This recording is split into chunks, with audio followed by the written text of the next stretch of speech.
Hello, before we get started, while everybody's filtering in, I have a nice book to give away. It's WiFi, The Secrets of Wireless Hacking.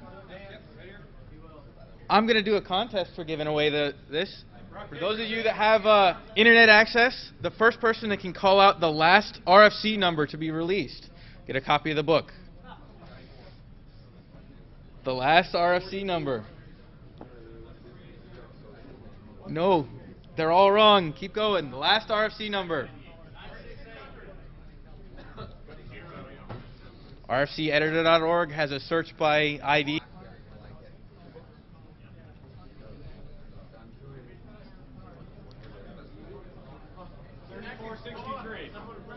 Nope. It's in the 4,000 range. Iraq, on the ground with the Army. The main part of the talk is going to be about IEDs, or improvised explosive devices. We'll talk about composition, typology, and then some strategies to defeating them, and then a little bit about the future. First of all, operational security. How many here are former military, active duty military? You've all heard of operational security. Operational security is the gray area. The reason being is you have publicly releasable information, and then you have classified information. And then you have information which is not classified, but it's generally called sensitive, or sensitive but unclassified information. This is where operational security comes into play. This is open source information that if you put enough of it together may start revealing classified information. So that's really kind of the gray line or the challenge that I had in this brief. Because I'm exposed to classified materials, I have to be able to say, I have to be able to draw that line somewhere and determine what's okay to talk to you guys about and what's not okay. And the challenge for me was, is it even worth trying to draw a line to give you guys this talk? So I went back and forth on that for a while, and I think it is, and that's why I'm here today.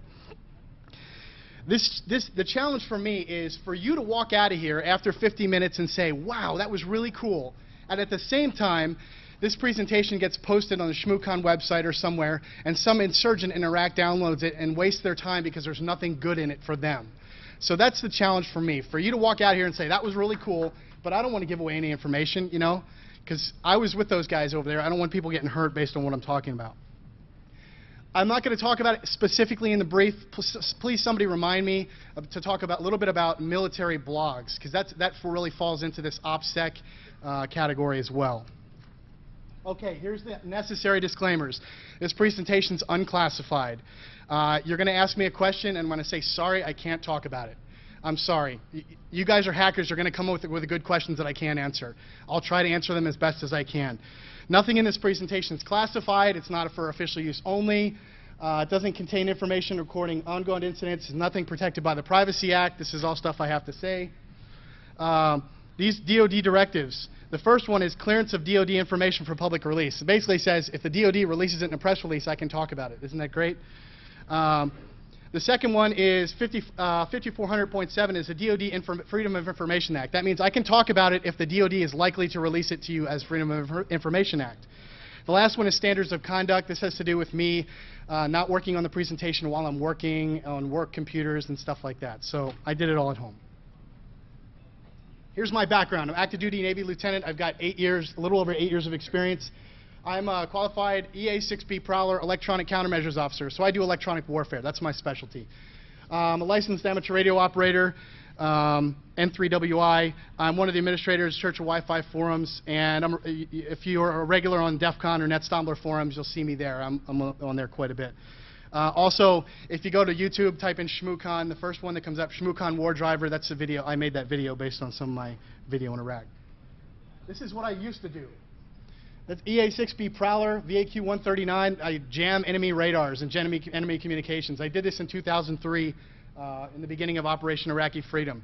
Aircraft carrier USS Abraham Lincoln. So this is all stuff I'm really used to. What else we got here? That's me sitting in the back of a Prowler.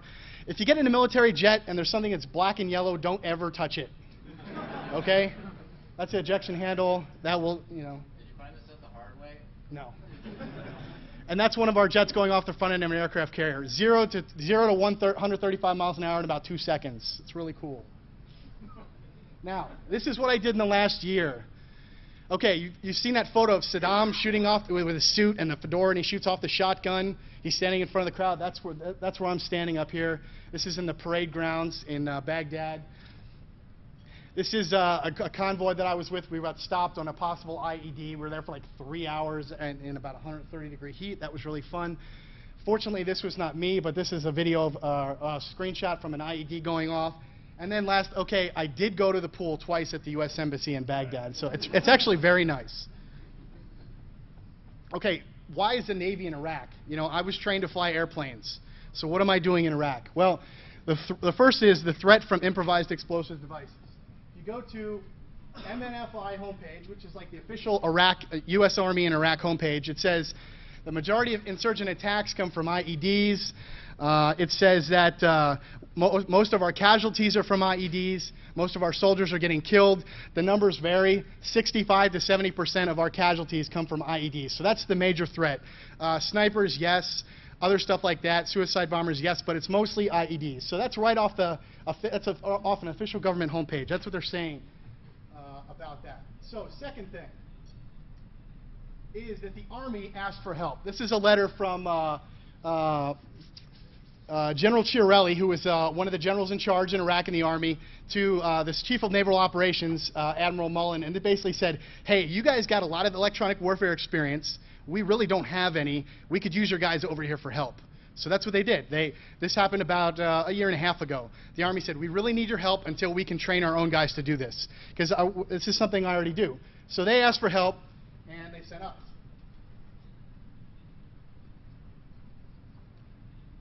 So, threat from improvised explosive devices, the Army asked for help, and the Navy's already got people that do electronic warfare. We do this all the time. I'm trained to do this. My job's to jam stuff. And that equals JCCS-1, and I'll talk about that in a second. JCCS-1 stands for Joint Crew Composite Squadron 1. And what the heck does that mean? Of course, the Army loves acronyms. Or the military loves acronyms. Joint Crew Composite Squadron 1. Well, joint, you know, that means all the services. Crew itself is an acronym for Counter RCIED, which is an acronym in itself for improvised explosive devices. So you've got 3 embedded acronyms.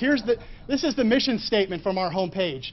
Suppress the RCIED threat, so radio-controlled improvised explosive devices to coalition forces. So suppress the RCIED, so prevent IEDs from going off, okay? That's the mission statement. Let's talk about IEDs. What makes up an IED? Well, there's 3 basic components. You may have more, but this is really the 3 basic components. First of all, you need an initiating device. An initiating device is anything that sends a signal to detonate the device. And when we talk about RC, or radio-controlled, anything that transmits a signal from one place to another can be an initiating device. So let's talk about that a little bit. Initiators. Well, let's talk about, there's 4 basic kinds of initiators. Command wire. This is the wire going from the device to somebody with a plunger or a button. They're pressing the button that sends a signal down the wire. When we talk about radio control or jammers, we can't really defeat that sort of thing. Second, we're talking about victim-operated devices. This is like a mine or a pressure wire, something that the victim, the person who's intended to be caused by that device to actually sets it off. Vehicle-borne would be like a vehicle, a suicide bomber in a vehicle. And then lastly would be radio-controlled, and that's kind of what I did in Iraq, radio-controlled. So something that sends a signal.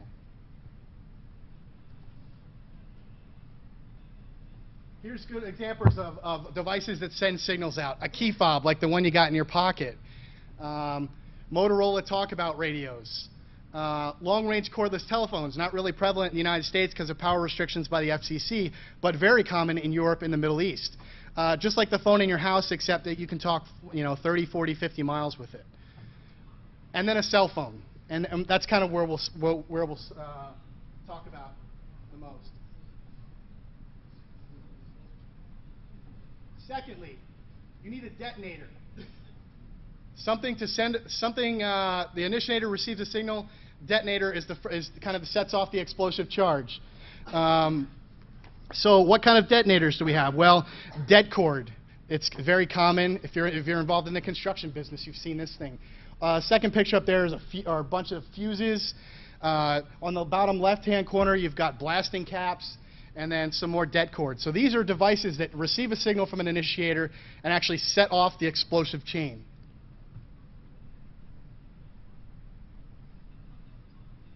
The third device that makes up an IED is an explosive charge. Any kind of explosive charge. Artillery shells, mortar shells, unexploded ordnance, anti-tank mines, homemade explosives. So anything. And you can imagine there might be a little bit of this laying around in Iraq. I'm going to talk about 5 steps to attacking the IED problem. We'll talk about the challenges associated with each. The first is eliminating the source materials. We just talked about the source materials. The initiating devices, the detonators, the explosive charges. Initiators are dual-use technology. Actually, they're really civilian-use technology. All the things we talked about, key fobs, cell phones, you know, obviously we can't ban that stuff. We can't say, sorry, Iraq, you can't have cell phones. So they're devices that are designed for non-military purposes that are being used for, you know, military purposes. So there's a plentiful supply. They're basically impossible to track, and it's actually required for basic government functions, and I'll talk about that in a second. On the next slide, hopefully. At the end, 1991, first Gulf War, Iraqi landline network, what existed of it was virtually destroyed. In 2003, beginning of Iraqi freedom, the rest of the network was, any part of it that was rebuilt was destroyed, so it's basically non-existent. They estimate that maybe 400,000 to 600,000 people in Iraq actually have landline service, and that means it works sometimes, not all the time. So, and they estimated it would cost about $1 billion to rebuild, too expensive. A lot of cell phone companies, especially in Europe and the United States, said, hey, we can put cell towers up a lot cheaper than that. So in 2003, they started installing cell networks. GSM 900 networks was the network of choice. There's 5 or 6 Iraqi cell phone providers. The first 2 in bold, Arachna and AsiaCell, are the 2 primary ones. 2004, they had 1.4 million subscribers. 2006, they're up to 7.1 million subscribers. And this is a country that has like 20-some million people. So everybody's got a cell phone in Iraq. Well, not everybody, but almost everybody's got a cell phone in Iraq. So, and the government operates on cell phones. So you can't just stop cell phone use. You can't just create a jammer that jams all the cell phones, because the government uses that. It's, you know, that. This is a coverage map of Arachna. It doesn't look like it covers a lot, but actually this covers a large segment of the population. Covers Baghdad in the center of the country. Out towards the west, it covers the cities of Fallujah and Ramadi. Down in the south corner, you have Basra. It also covers this covers a large segment of the population. And then the second largest provider is AsiaCell. You see, they cover a large portion of the central of the country, as well as up north in the Kurdish regions. And there's actually some Kurdish cell phone providers that actually cover even more than that.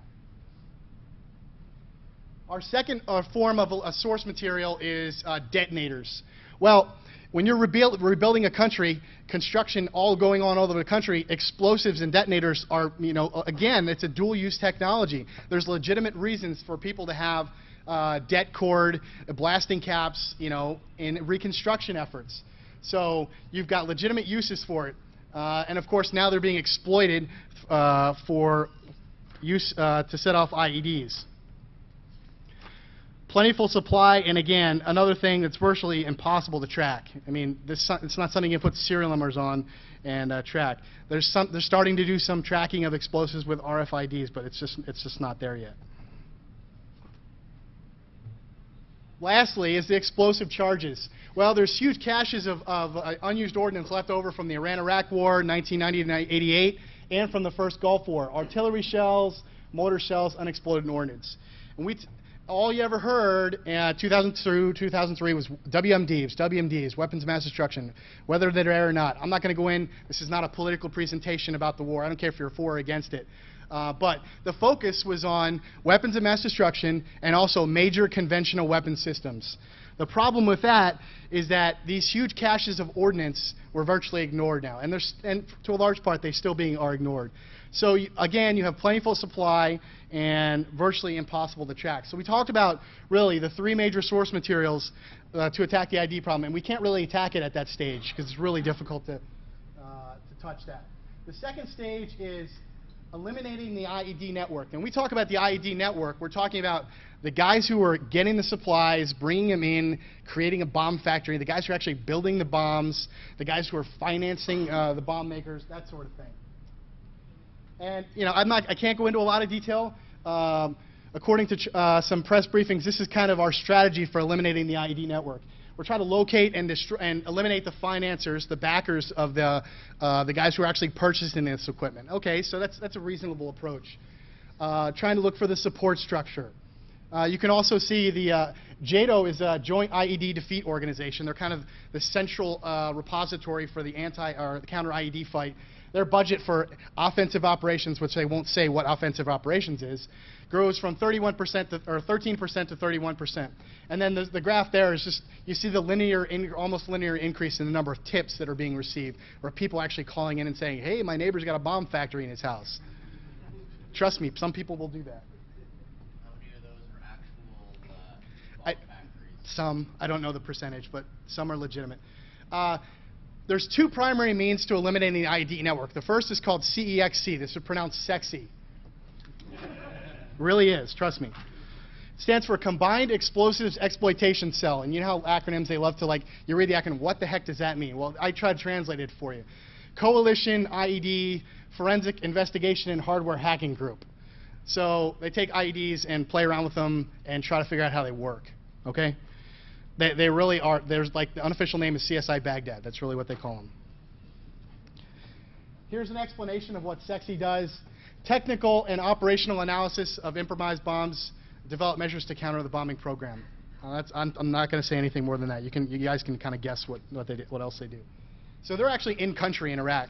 The stateside network is called TDAC. Terrorist Explosive Device Analytical Center. This is kind of like ATF, DOD, FBI. They all kind of get together. It's kind of a database of where all the stuff gets sent after the SEXI deals with it. You can Google this stuff. You're not going to find a whole lot on the internet about it. The stuff that I printed up here is what I found, and I print stuff that I find from government pages because they've released it as public information or something like that. But the key line there, technically and forensically exploit IEDs. So, hardware hacking again, the kind of stuff that you guys definitely would be interested in. Third step in attacking the IED problem is eliminating bomb emplacers. When I say bomb emplacer, what do I mean? Well, I'm talking about the guy who actually sets the bomb up on the side of the road. You hear in the news, roadside bomb, IED, same thing. A bomb emplacer places the IED at the target location. He may or may not be part of the network. A lot of times they'll go out and say, here's $200, go put this bomb out there. And if the guy only makes, $50 a month, who's not going to take that? I mean, come on. He may or may not actually arm or initiate the device. They may just say, $50, go place this bomb out here. Go pay somebody else. Hey, when the Humvee drives by, press the button, They may be part of the network or they may not be part of the network. So, may or may not be involved in videotaping. Go to Google, go to YouTube, go to Google, type in IED videos. I don't have any on here. You've seen them all. You've probably seen them. They're all over the internet. A lot of them are filmed by the insurgents.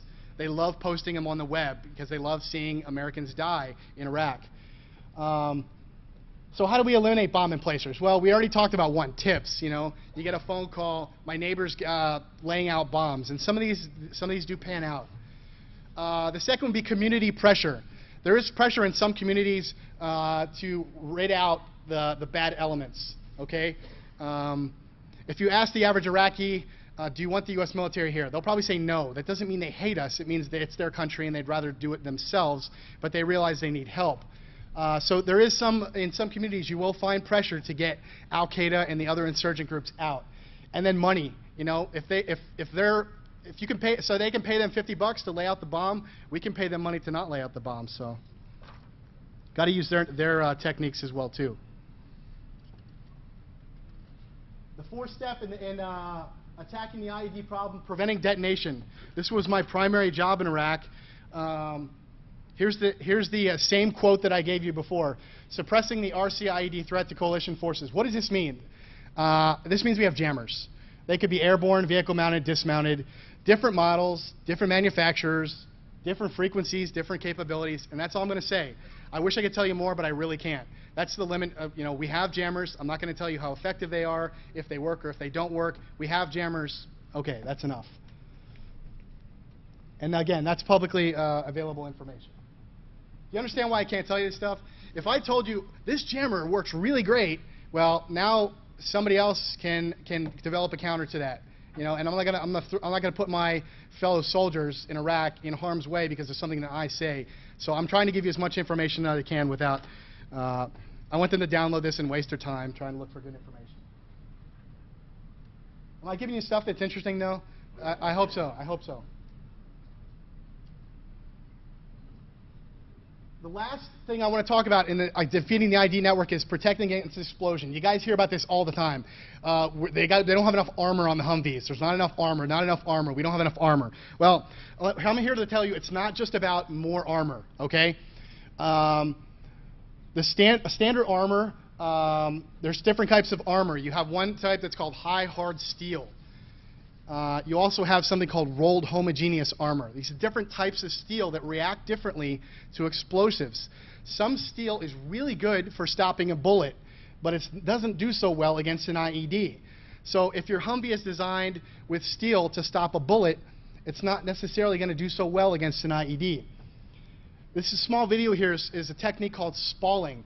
This is a piece of steel being hit by a projectile. It actually fractures the steel and basically sends steel out behind. So the explosion behind the steel is not only from the projectile, but it's from the steel itself.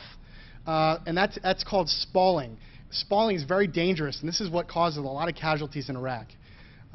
So it's really not about just adding more armor. It's about finding the right mix of right types of armor that you want to put on the vehicle. Also, more armor is more weight, and we have to understand the problems of this. You add however many pounds of armor you're going to add, you've now decreased the maneuverability and the speed of that vehicle. Okay? You've increased the rollover potential because you've probably changed the center of gravity of the vehicle. So that guy who's been driving it for 6 months and knows exactly where that rollover point is doesn't know where that rollover point is anymore. It now increases maintenance on your engines and your transmissions and your other systems in the vehicles.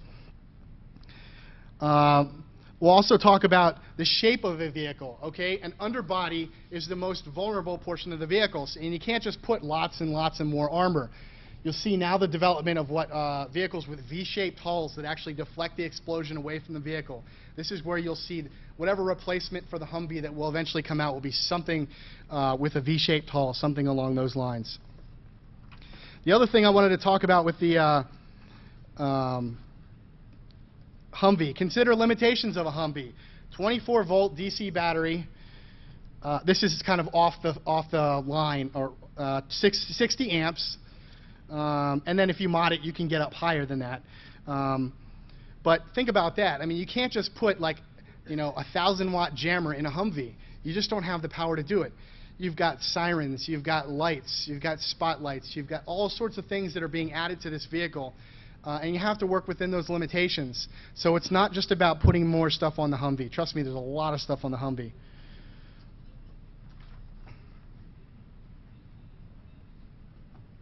This is a little bit of stuff that's on the future. The first is, this is a completely civilian project being done at the University of Missouri-Rolla. Detection of IEDs using unintentional radiated emissions. So you guys know that you got a circuit. It's sending off emissions whether or not it's a transmitter or not. Okay. Poor circuit design, it's sending off some emissions. These guys have developed sensors that can actually listen to those emissions. If you go, I've got the link there, so I can show it to you later. They've actually recorded the emissions, and they can say, oh, that's an RC truck. Oh, that's a cell phone. Oh, that's something that may not even be transmitting at the time. So pretty cool application. There's a company that's working on an explosive resistant coating. So instead of adding more and more steel, kind of add a coating so it's less weight that you're adding onto the vehicle, but still has some protection. There's been talk about the development of a network called Local Eyes, which is using the cell phone infrastructure in Iraq it's kind of along the lines of taking the tips and making it automated, so somebody can just use their cell phone, to put some code in, and that goes to some information, and that code is eliminated from his cell phone, so that guy has no, somebody can't look at his phone and say, hey, you just called the tip line. So it's just a sensor network of humans and cell phones. Hyperspectral sensors. Hyperspectral sensors are talking about, you fly over an area with this sensor one day, you fly over the area with the next day, and you compare the pictures, and these hyperspectral sensors can tell you, oh, hey, the ground there was dug up yesterday or today before we took the picture today. So you can see where things have been disturbed, but you're pouring over a lot of data for that. The last thing that we're looking for in the future is answers to the explosively formed projectile. I'll talk about this on the last slide. This is nothing new. The Israelis have been dealing with these things for decades.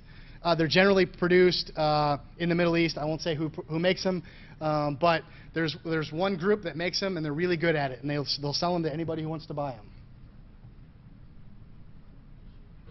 Can you say, is that a governmental agency or a state, or is it a non-state entity? It's a non-state entity. Okay, how does an explosively formed projectile work? Well, explosively formed projectile is some sort of cylinder. You may see this about the size of a paint can. There's lots of different sizes to them. They're going to have a cap on that cylinder. It's going to be inverted or concave. It's going to be made of steel or copper or something like that. And the explosive actually inverts that cap and basically turns it into a projectile, a molten projectile that'll basically eat through anything, like molten, just cut through stuff like butter. You can have inches of steel. This thing can go right through it. So it's not again, it's nothing new, but it's a directed charge, and it's very, very difficult to stop. You're not going to beat this thing by going faster. I mean, this is very difficult to beat. I won't talk any more about that, except they're being used.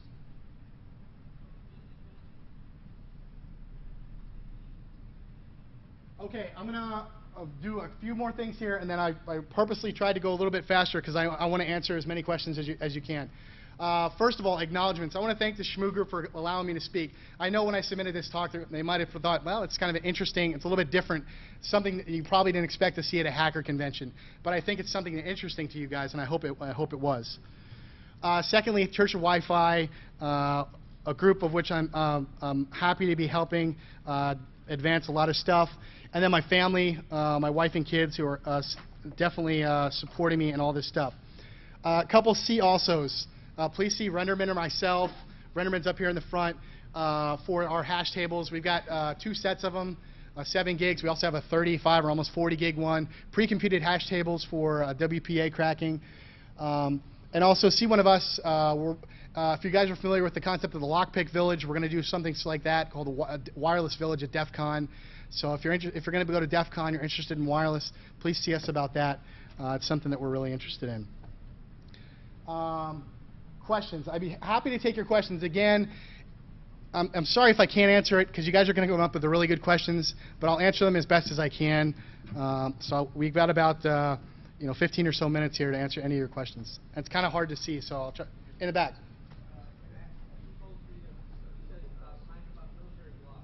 Military blogs, thank you. A lot of soldiers in Iraq, if you read, how many guys read military blogs? Anybody? Military blogs. Generally considered the best information from inside Iraq. You'd be very surprised to know that most of the major news organizations do not have people embedded with the military in Iraq anymore. They use what's called stringers. There are guys in Iraq who take money for giving tips to the media organizations. So, and it's very difficult to verify this information, whether or not they're saying it's true or not. So you read the newspapers. I'm not going to critique the newspapers. It's hard to tell what's accurate or not. So military blogs is probably the most accurate form of what you're going to find in Iraq. The DoD has a policy on blogs, and the general policy is that you have to register your blog with your command. So you go to your whoever's in charge of your IT stuff and say, hey, I've got a blog. And probably and on a frequent basis, they're going to come to your blog and they're going to look at it. And they're going to read through it and make sure that everything's, there's stuff, what's not appropriate. Well, who knows what that guy is trained in to say what's appropriate or not. So, and then some commands will be more strict than that. You have to come to me every time you want to post something on your blog. Some commands are like that. You cannot post anything unless you come to me and get approval first. Some commands are like, you cannot have blogs, no blogs at all. I was fortunate enough to have very little oversight of my blog. I was able to publish things. My blog was talked about. I was never asked to. I was asked through another person to remove one post from my blog, which was, minor. But military blogs. If you go to millblogging.com, it's kind of a source for military blogs. You'll find a whole bunch of blogs, several hundred of people that are in Iraq doing all sorts of stuff. Other questions, please. If you can't get into it, that's fine. With respect to jamming, is there ever an element where the civilian populace gets upset because they're so reliant on, let's say, the cell network, and if a caravan goes by once or twice a day, their whole service drops out, or do you try to, is it targeted? Answer in any way you feel is appropriate or not. You want to impact the local people as little as possible. If you can do something without them even knowing you did it, that's really the way to do it. The more that you impact their basic services, they're going to get pissed off. So I hope that kind of gives you an answer. Right here.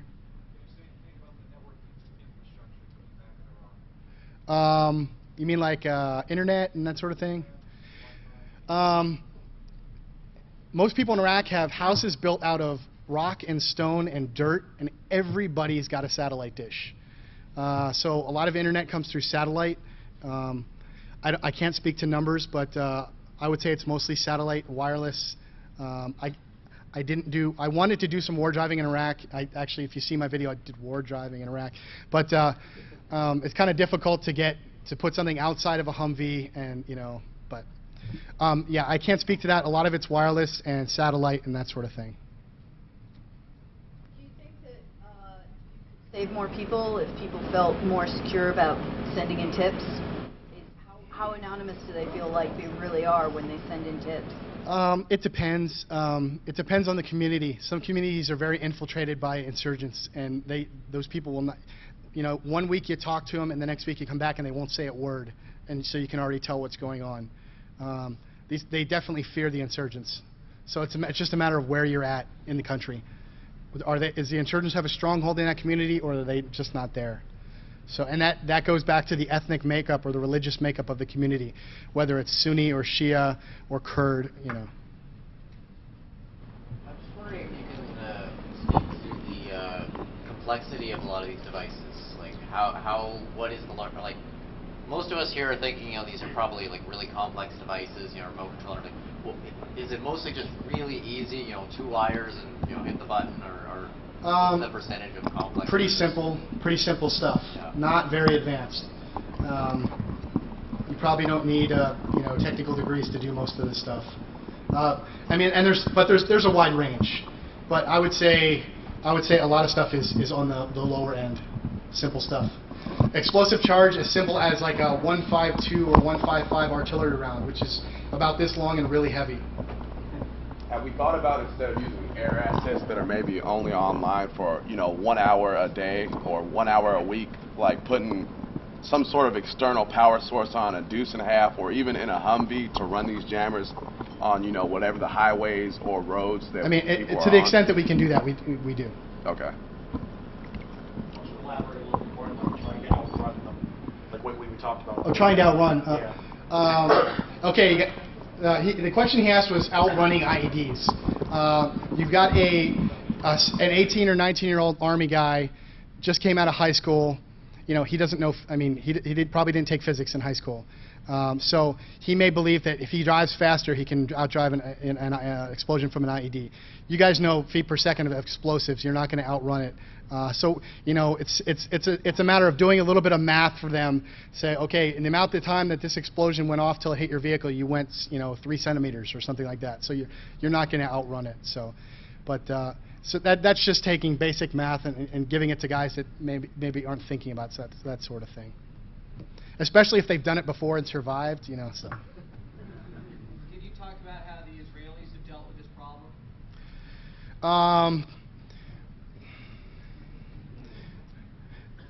They're basically doing what we're doing, but they're ahead of us, very far ahead of us. So they're very good at it.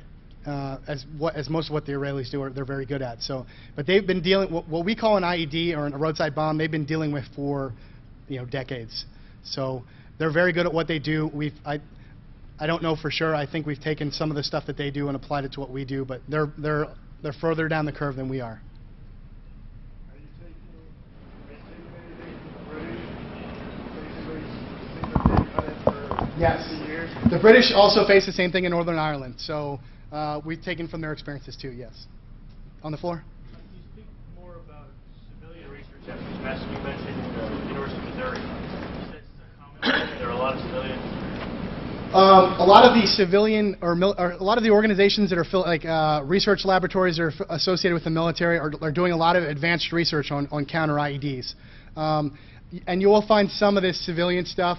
Most of the civilian stuff is hooked up with the research laboratories. This particular one that I mentioned from the University of Missouri, well, as far as I know, they have not had any connection with military research. But a lot of it, most of it is stuff that's being funded by the military, or, you know, like I said, when because most of the casualties are there, that's where all the money's going, into counter IED. So, yes. I just want to say in reference to several articles years ago referencing ballistic and explosive resistant polymers that more spray-ons and also advanced ceramics. Right. And that does decrease the weight ratio on. Right, and so I mean, we're looking at whatever we can do to make you know, we try to eliminate the IED source materials. We try to eliminate the guy putting the bomb out there in the network. And if we can't do that, we're going to try to stop it from going off. And if we can't do that, we want to give that soldier or those soldiers in the vehicle the best chance of living. We've got about 7 or 8 more minutes. Rapid fire, as many questions as you guys can ask. Anything else, please? In the back? Yeah, when Saddam and the Ba'ath Party were still in power, they had to have documentation to keep track of where all the munitions were. And I'm just wondering why when Maliki's government is now in power now, why we're so ineffective at getting that documentation and finding out where the caches were to dispose of all those artillery. There's so many documents, and we don't have the resources to translate them all. I won't go into specifics. There's so many millions of documents, and we don't have enough of the right people to say what those documents mean. It comes down to that. That's why you see the military really pushing hard for language skills, especially Middle East, Farsi and Arabic. To the extent that you can talk about it, what sorts of adaptations have the insurgents made to our countermeasures and vice versa? To the extent you can talk about that. The same thing that you would expect from any adversary. When we come out with something new, they find a way to counter it, and then we come out with something new, and they find a way to counter it. That you would expect from any enemy. They're very good at countering what we do. Are they as technically advanced? A lot of these guys the guys that do have degrees probably got their degrees in the United States. At MIT, at Harvard, you know, we're educating. I mean, we have the best research universities in the world, so by numbers. So the guys who are educated probably are educated here. These guys they're not dumb. You know, you might have a picture of like this dumb Arab guy. They're not dumb. These guys are smart. They know what they're talking about. You know, that's why we're still there. So. How trustworthy are the operators? I mean, if that's what their communication network is made of, there's all these foreign companies that actually operate those networks. How trustworthy? I can't speak. I honestly don't know. A lot of the American companies were pissed off because they wanted to go in and put, you know, CDMA, but you know, we had restrictions on what was going to go into the country. We waited a little bit, and then boom, you know, GSM 900 goes in there, and they're really on the edge of putting in GSM 1800 as well too. Can you put a jammer on a drone and just hover over one area? You could do that. Given the talent in this room, many eyes on a problem, you know, you're going to have more solutions. Obviously, not giving away any major secrets. Is there any particular area of research that civilians, like the people in the room, could be doing that might have useful applications? I actually made an unofficial proposal to get hackers involved in the IED problem because I know it's a clearance issue. That's what it comes down to. And they're going to say, well, it's going to take too long to get everybody the right clearances. And but it's a matter of finding a way to get it non-clearance required. Right. But still, you know, tap this vast pool of talent you've got sitting here. The problem the problem in the front, on the war front, is you've got this great technology. You don't want anybody to know about it, but you want to put it in the hands of an 18-year-old private with no security clearance, and you want him to use it and understand how it works. So if it's cleared so high that nobody can use it, it's no use. So, but we don't want to just, but we also need that 18-year-old private to know that if you are abandoning your vehicle, you may want to destroy that, or you know. Have you guys? Is this interesting talk? I hope you guys. Thank you.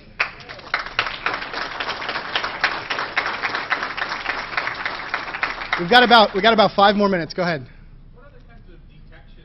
I mean, besides jamming, is there any effort to detect? Mark 1, Mod 1, eyeball.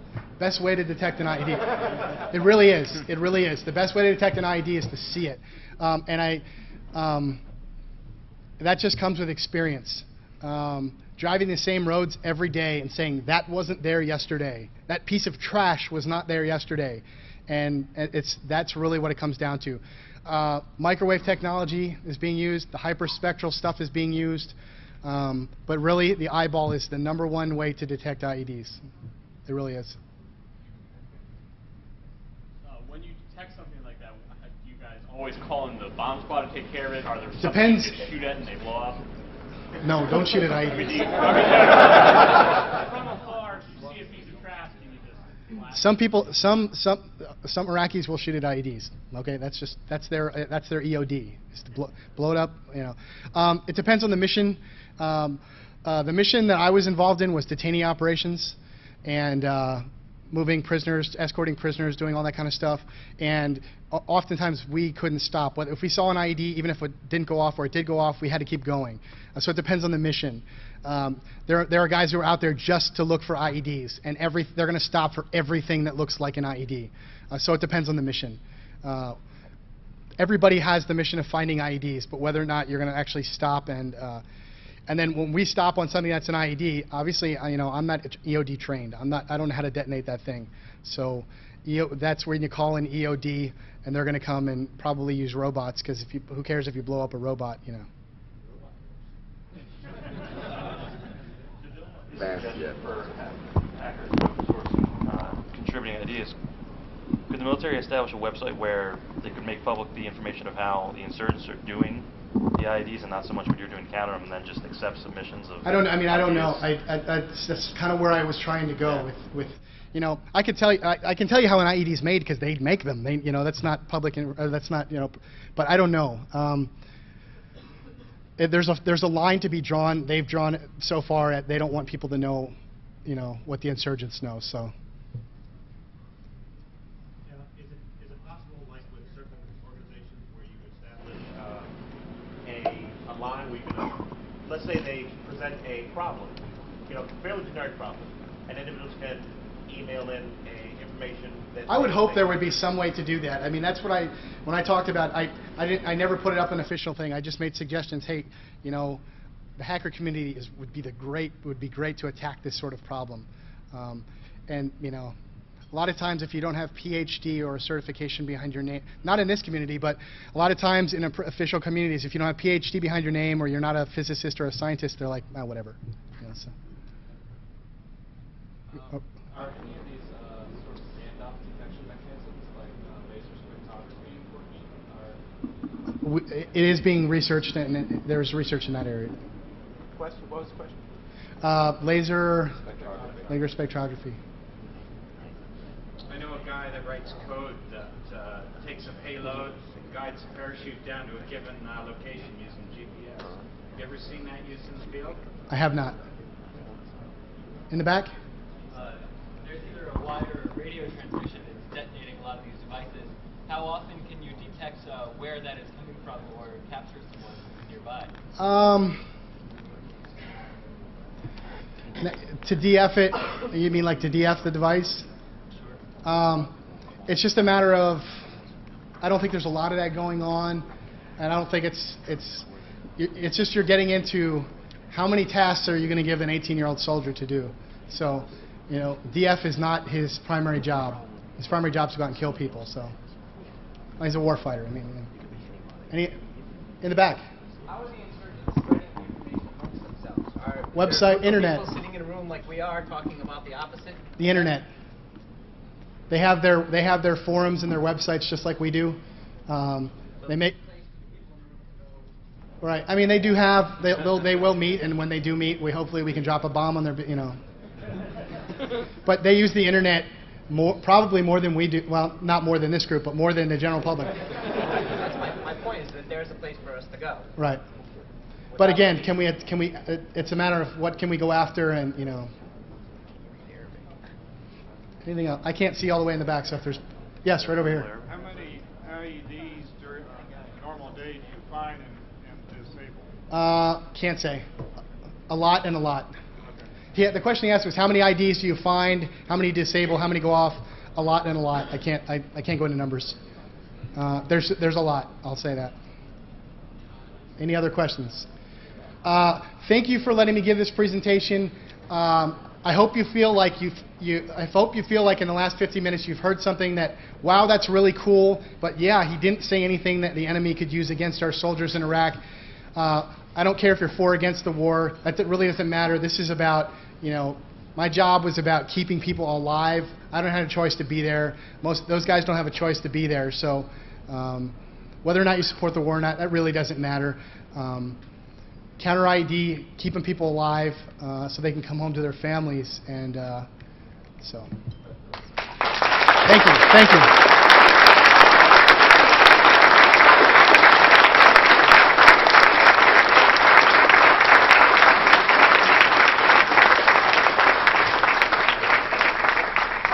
I will step out into the area out here so the next guys can set up. However, if you got more questions, generic questions about Iraq, stuff about IEDs, stuff about anything like that, I'd be more than happy to answer your questions. Thank you again.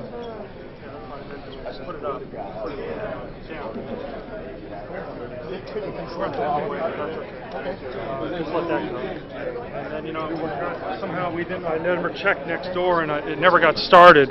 This neck never started. But luckily this one's rolling. So hopefully we'll have audio on it. I